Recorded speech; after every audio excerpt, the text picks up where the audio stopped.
voz de Deus e tudo guardou. Aleluia, aleluia, aleluia, aleluia, aleluia, aleluia, aleluia, aleluia.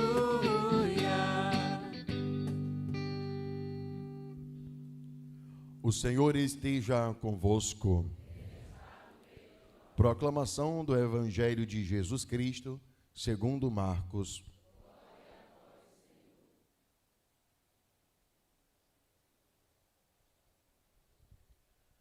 Naquele tempo, Jesus voltou para casa com seus discípulos, e de novo se reuniu tanta gente que eles nem sequer podiam comer. Quando souberam disso, os parentes de Jesus saíram para agarrá-lo, porque diziam que estava fora de si. Os mestres da lei, que tinham vindo de Jerusalém, diziam que ele estava possuído por Beelzebu, que é o príncipe dos demônios, que era pelo príncipe dos demônios que ele expulsava os demônios. Então Jesus os chamou e falou-lhes em parábola: como é que Satanás pode expulsar a Satanás? Se um reino se divide contra si mesmo, ele não poderá manter-se. Se uma família se divide contra si mesma, ela não poderá manter-se. Assim, se Satanás se levanta contra si mesmo, se divide, não poderá sobreviver, mas será destruído. Ninguém pode entrar na casa de um homem forte para roubar seus bens sem antes o amarrar. Só depois poderá saquear sua casa. Em verdade vos digo, tudo será perdoado aos homens, tanto os pecados como qualquer blasfêmia que tiverem dito. Mas quem blasfemar contra o Espírito Santo nunca será perdoado, mas será culpado de um pecado eterno. Jesus falou isso porque diziam: ele está possuído por um espírito mau. Nisso chegaram sua mãe e seus irmãos. Eles ficaram do lado de fora e mandaram chamá-lo. Havia uma multidão sentada ao redor dele. Então lhe disseram: tua mãe e teus irmãos estão lá fora à tua procura. Ele respondeu: quem é a minha mãe e quem são meus irmãos? E olhando para os que estavam sentados ao seu redor, disse: aqui estão minha mãe e meus irmãos. Quem faz a vontade de Deus, esse é meu irmão, minha irmã e minha mãe. Palavra da salvação. Glória a vós, Senhor. Tomando nossos assentos, cantemos mais uma vez o refrão do salmo.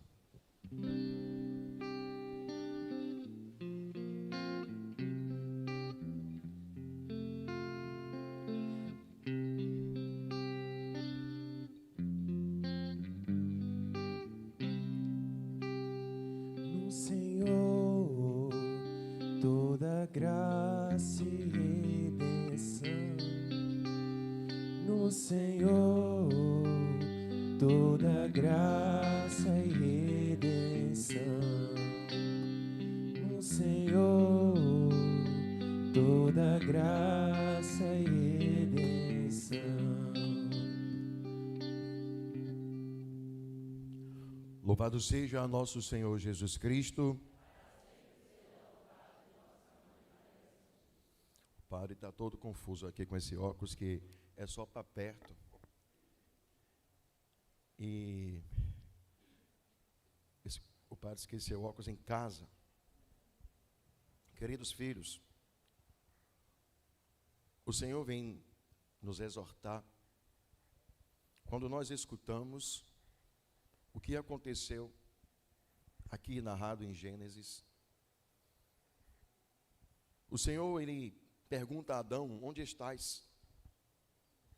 Quando o Senhor pergunta a Adão onde ele se encontra, vocês acham que Jesus precisava que Adão dissesse aonde ele estava? Ele que sonda os nossos corações e nada está distante dos seus olhos.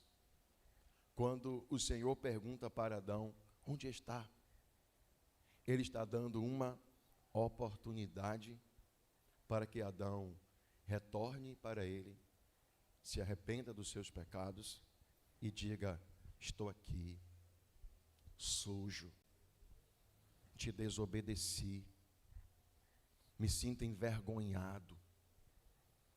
Se Adão tivesse tomado essa atitude, toda a história da humanidade seria diferente.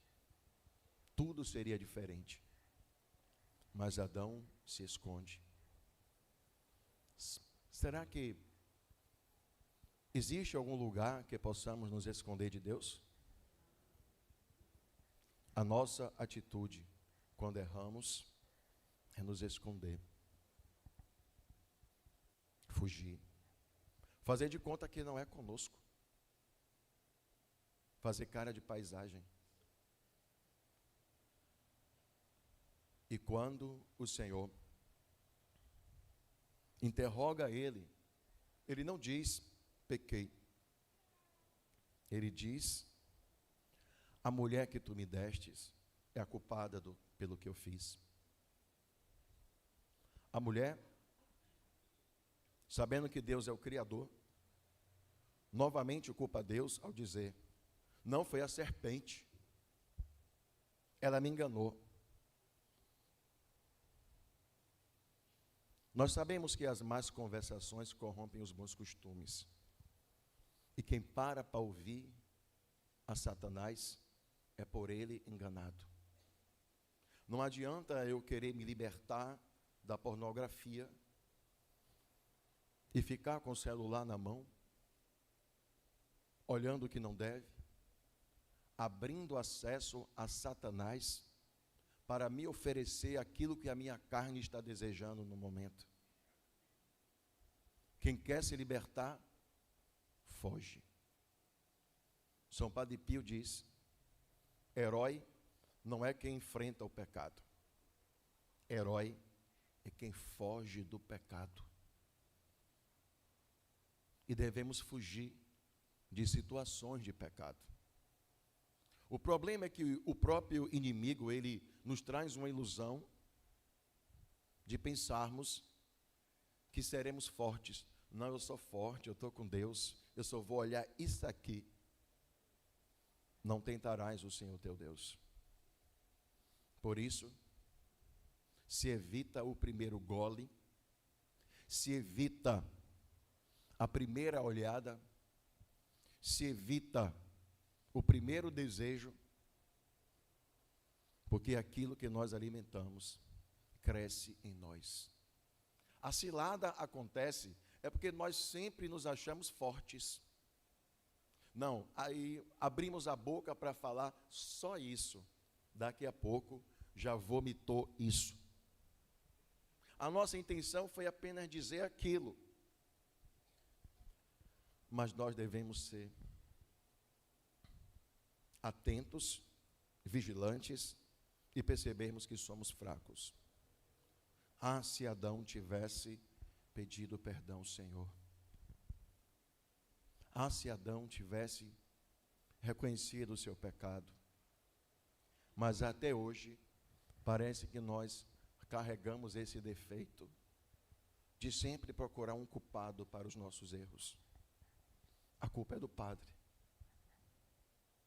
A culpa é da coordenação. E por que você falou aquilo? Eu só falei isso porque ela falou aquilo. E por que você fez isso? Porque ela fez isso, padre. O senhor só vê o meu defeito. Foi a pessoa que fez isso. Eu não estou perguntando quem começou. Porque se tiver alguém vigiando, as coisas não descem ladeira abaixo. Porque quem está na carne, se encontrar alguém na carne, acontece a confusão. Mas quem chega na carne, se encontrar alguém com Deus, a fofoca morre ali, a discussão termina ali, o fuxico termina ali. Por que existem fuxiqueiros? Porque tem gente que param para escutar. Tem pessoas que gostam de saber. Tem pessoas que se sentem importantes porque elas sabem de tudo. Ah, eu sei de tudo, minha filha, ninguém me engana. Tolo está dando ouvido à serpente. Está deixando a serpente te enganar. A serpente, ela consegue estar perto de nós sem percebermos. A serpente é tão astuta. Se ela for verde, ela fica no meio das folhas. Nós olhamos e nem sempre percebemos. Se a serpente, ela tiver um tom rochoso, um tom terroso, vai ficar sempre ao lado de rochas. Alguém já ouviu uma pedra cipó? Gente, a cobra consegue ficar pendurada na árvore. Até quem é da zona rural precisa chegar perto, porque parece um cipó. Satanás tem astúcia para se aproximar sem ser percebido. O nosso problema é que muitas vezes nós somos advogados do diabo. O que é ser advogado do diabo? É defender sempre o nosso erro. É defender sempre a nossa culpa. Não, eu fiz isso. Ah, foi porque fulano. Ah, não, eu não sou culpado não. Sempre queremos advogar Satanás. Quem reconhece a sua culpa, quem admite a sua culpa, quem confessa a sua culpa, esmaga a cabeça de Satanás. E hoje, como é difícil admitir que estamos errados. Se bater, se acontecer uma batida de carros, todos os dois acham que estão certos. Não, a faixa estava errada, não, foi o sinal. Ninguém quer estar errado. Nós não queremos estar errados e não gostamos de ser corrigidos. Queremos defender o nosso pecado, queremos defender a nossa imagem, queremos defender o nosso orgulho, queremos defender o erro para de ser advogado de Satanás. Errou, assume a tua culpa. Hoje, como é difícil alguém assumir a sua culpa. Ô padre, a culpa foi minha, eu não vigiei. Hoje, fere a nossa humanidade. Parece que nós estamos atualizando o pecado de Adão em nossas vidas. Queremos defender o erro. Não, é porque todo mundo agora é vitimista. Não, foi isso, foi aquilo, é porque eu, coitadinho, tudo é eu. Oh, meu Deus, coitado de mim. Não, Adão. Você estava debaixo de uma promessa. Você está debaixo de uma promessa e não justifica o que o outro fez, não justifica o que o outro te ofereceu. O que vale aqui a pena, o que nós estamos tentando entender, não é o que disseram de você. O que tem a ver com você é a sua intimidade com Deus, que não deve ser ferida por causa do outro. A sua intimidade com Deus não pode ser trocada. Então eles trocam aquilo que é invisível pelo que é visível. O que é visível? O fruto do pecado. Então eles trocam o que é invisível. O que? A intimidade, a presença. Adão caminhava com Deus lado a lado. Então nós trocamos o que é invisível por um prazer, por uma pornografia, por um adultério, por um roubo, por um objeto que o outro deixou ali, o outro vai pegar. Então nós trocamos a intimidade com Deus por causa do que é visível. E a palavra nos diz na segunda leitura, o que é visível é passageiro. O prazer chega, acaba. O dinheiro que você pegou errado, você já gastou. O pecado que você fez, você já curtiu e ele só trouxe consequências negativas para a tua vida. Vigia. Vigia. Porque nós trocamos aquilo que é valioso por algo insignificante. Se você parar para pensar, O que você perde diante de Deus, a intimidade dele, não é apenas o que ele te oferece, não. Não é apenas habitar no paraíso, não. É intimidade, é sentir o cheiro de Deus, é estar na presença dele. Para pensar que você tem trocado tudo isso por um prazer, por uma mentira, por algo efêmero, insignificante. E você sai do paraíso. Sabe o que é sair do paraíso? Sair da presença de Deus. Eu só quero te lembrar que nada vale a pena. Não vale a pena você trocar a presença de Deus por nada e nem por ninguém. Então nós saímos da presença de Deus, nós saímos da santidade, nós saímos do paraíso, por quê? Porque o proibido nos atrai. Por que o proibido nos atrai? A concupiscência, a inclinação pelo pecado. Tem tanto homem no mundo, tem gente que só quer o que está com aliança. Tem tantas mulheres no mundo, tem homem que só quer a mulher que está com aliança. Tem tanto homem no mundo, tem gente querendo casar com o padre, está amarrado, o diabo. Sai do meu pé.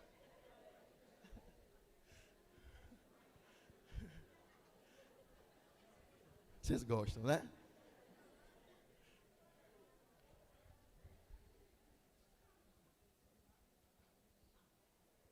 O proibido nos atrai. Chega aqui na boutique, chega ali na loja. Se é até um marketing fazer isso, viu?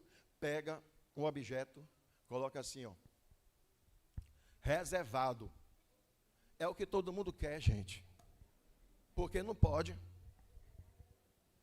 Aí vai encher a cabeça, me venda, já está reservado. Me venda, já está reservado. Eu vou contar, viu, Miralva? Com quem eu tenho intimidade, eu não peço nem autorização. Miralva emprestou uma peça de roupa, botou na boutique.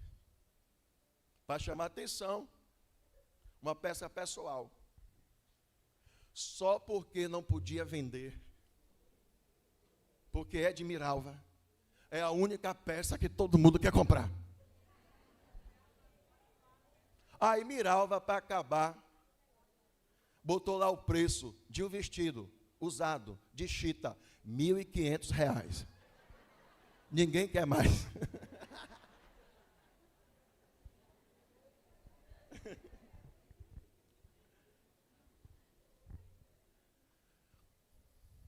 Se disser que não pode, aí é que eu quero.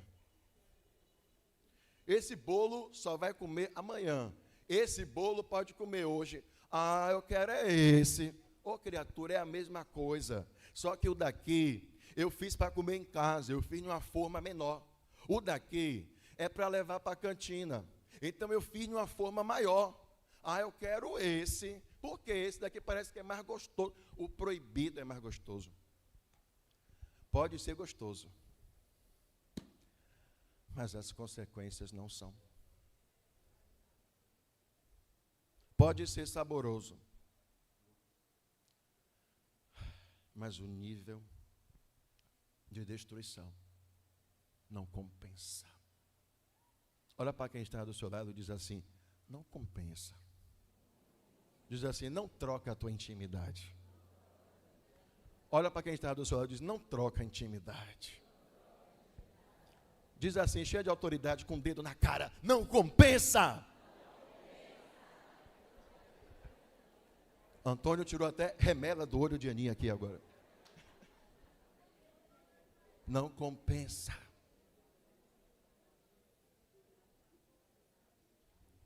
Não compensa.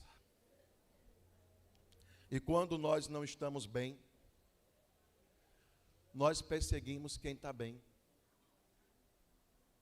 As nossas qualidades incomodam. E tem gente que está perto de nós e não está preparada para ver a nossa mudança. Tem gente que está perto de nós e não está preparada para ver, entre aspas, o nosso sucesso. Não está preparada para ver a nossa vitória. Então, os próprios parentes de Jesus viram Jesus chegar em um lugar, todo mundo, oh, Jesus, a multidão, Jesus não podia nem comer. Os parentes não enxergaram nele o Messias, mas pecaram com a maior blasfêmia do mundo. Disseram que aquele que é Deus, aquele que é Senhor, estava possuído por um demônio. E ainda disseram, qual o demônio? O maior de todos, é o príncipe dos demônios, Beelzebul. As pessoas que estão perto de nós querem nos ver chorando. Se você precisar de um colo para chorar, não falta gente para te dar colo. Mas se você for contar o que Deus está fazendo na tua vida, tem gente que não aguenta ouvir. Se você for contar os milagres que Deus está fazendo, tem gente que não suporta ouvir. Daqui a pouco a gente conversa porque eu estou atrasado. Mas se você só falasse mal do seu esposo, se você falasse somente mal da sua esposa, se você acabasse com a vida dos seus filhos, se você só falasse de dívida, de doença, aquela pessoa ia te dar um brinho. Mas porque você falou de vitória, aquela pessoa não aguenta, corta a conversa e cai fora. É verdade ou não é? Então, os próprios parentes de Jesus disseram que ele estava possuído por um demônio. Meu Deus do céu. Que blasfêmia. Sem medidas. Por isso que Jesus diz que todo aquele que peca contra o Espírito não tem perdão. Então, Jesus estava advertindo, Jesus estava brigando, Jesus estava falando, ele estava dando conselho àquelas pessoas. E de repente, a mãe de Jesus, quem são os irmãos de Jesus? São os parentes mais próximos. Porque dentro da Sagrada Escritura, dentro do hebraico e do aramaico, não existe a palavra primo. Todo parente próximo era irmão. Irmão. Não tem a história de cunhado, primo, a tia. E aqui na Bahia ainda tem tia-avó. É avô. Bisavô, e depois de bisavô, trisavô, avô, bi, que vem de 2, tri, que vem de 3, e depois, que vem de 4. Então, o correto é trisavô. Fechando parêntese da aula de português, não sou Aurélio. Nós precisamos compreender que somos alvos fáceis de Satanás. Por isso precisamos vigiar o que falamos. Às vezes eu não gosto do que estou vivendo, porque eu estou colhendo o que estou dizendo. Quem planta ventos vai colher. Quem só fala mal dos outros só vai colher maldições.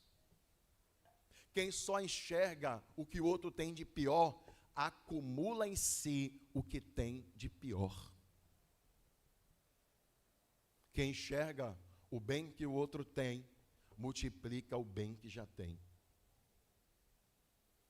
Então pare de amaldiçoar o outro. Aquilo não presta. Ei, padre, fulano, vale nada. E ciclana, o padre não sabe a cobra que é.